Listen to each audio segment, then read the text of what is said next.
జిల్లా హోసూర్లో టీడీపీ నేత శ్రీనివాసులు హత్య కేసులో అసలు నిజం బయటపడింది. శ్రీనివాసులను టీడీపీ నేతలే హత్య చేయించినట్లుగా నిజం నిర్ధారణ అయింది.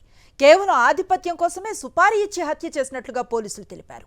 ఈ కేసులో గుడిసె నరసింహులు, బోయ రామాంజనేయులు, పులివేని హరికృష్ణ, వడ్డే నరసింహులతో పాటు మరో 2 మైనర్లను పోలీసులు అరెస్ట్ చేశారు.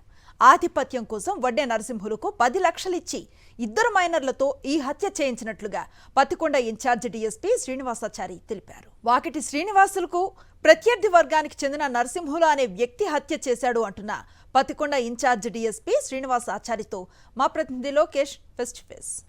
ఓసూరు గ్రామానికి చెందిన టీడీపీ నేత శ్రీనివాసులు హత్య కేసును పోలీసులు ఛేదించారు. దీనిపై మాట్లాడేందుకు మనతో పాటు డీఎస్పీ శ్రీనివాసులు ఆచార్య ఉన్నారు. వారితో మాట్లాడతారు. చెప్పండి. వాకిటి శ్రీనివాసులు ఆ గ్రామంలో నాయకుడిగా ఎదుగుతున్నాడు.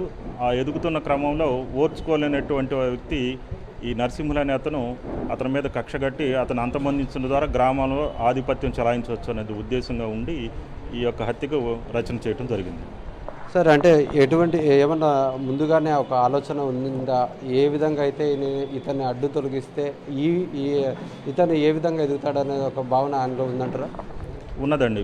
ఎందుకంటే గ్రామంలో జరుగుతున్న కార్యక్రమాల్లో తనకు ప్రాధాన్యత లేదు అనేటువంటి ఒక ఉద్దేశంతో ఇతను తనకు హత్యకు పథకాన్ని రచించడం జరిగింది. దాంతో భాగంగా ఇంకొక నరసింహులతో కలిసి ప్లాన్ చేసుకున్నాడు. అతని యొక్క ముఖ్య అనుచరులు 2 కూడా వెంట పెట్టుకొని అతనికి ఒక 50,000 రూపాయలు అడ్వాన్స్ ఇచ్చి కూడా ఈ హత్యకు అనేట్టు పురికొల్పి మిగతా 2 కూడా సేకరించుకొని హత్యను చేయించడం జరిగింది. అంటే ఇదే మోటుతో అతను హత్య చేశారంటారా?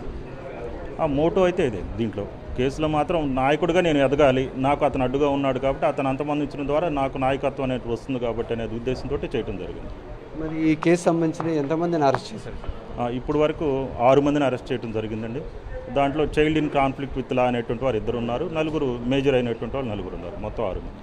అంటే ఈ యొక్క ప్లానింగ్ ఏ విధంగా ఉంది సార్? అంటే ఎట్లా చంపాలని చెప్పేసి మీరు ప్లాన్ చేయడం జరిగిందంటే ఇప్పుడు దీంట్లో ప్రధానంగా ఆ నరసింహులు అనే అతను తన అనుచరులైనటువంటి వారు పులివేని హరికృష్ణ, బోయ రామాంజనేయులు 2 కలిసి ప్లాన్ చేసుకొని అదే గ్రామంలో నరసింహులు అనే అతను ఉన్నాడు.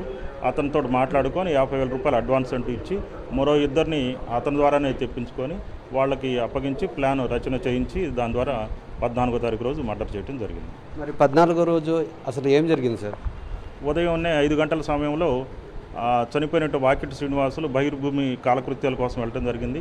ఇదే విషయాన్ని గత కొద్ది రోజుల నుంచి వాళ్ళు రెక్కి నిర్వహించి ఆ సమయానికి అక్కడికి వెళ్తాడని చెప్పి తెలుసుకొని అక్కడికే వెళ్ళి కళ్ళలో కారం కొట్టి ఒకరు, తర్వాత వెనక తలపై రాడ్డుతో కొట్టి ఒకరు అక్కడక్కడే అతన్ని చంపడం జరిగింది. ఈ యొక్క హత్య కేసులో అంటే ఇక మీరు అరెస్ట్ చేసిన 6 మందిలో ఎవరైనా వైఎస్ఆర్ కాంగ్రెస్ పార్టీ సంబంధించిన వాళ్ళు ఉన్నారా? అంటే దీంట్లో రాజకీయ కారణం అనుకుంటే చెప్పగలం. దీంట్లో ప్రత్యర్థులు, గ్రామంలో ఆధిపత్యం అనేవి 3 ప్రధానమైనటువంటివి. ఎవరు కూడా వైఎస్ఆర్ కాంగ్రెస్ పార్టీకి సంబంధించిన వాళ్ళైతే ఈ యొక్క హత్య కేసులో లేరు. ఏదైతే నిందితులు ఉన్నారో వారంతా టీడీపీ పార్టీకి సంబంధించిన వాళ్ళే అని చెప్పేసి చెప్పడం జరుగుతుంది. ఒక రాజకీయంగానే ఈ యొక్క హత్య జరిగిందంటూ పోలీసులు చెప్తున్న పరిస్థితి అయితే ఇక్కడ కనపడుతుంది. కెమెరామెన్ శేఖర్తో లోకేష్, సాక్షి టీవీ, పత్తికొండ.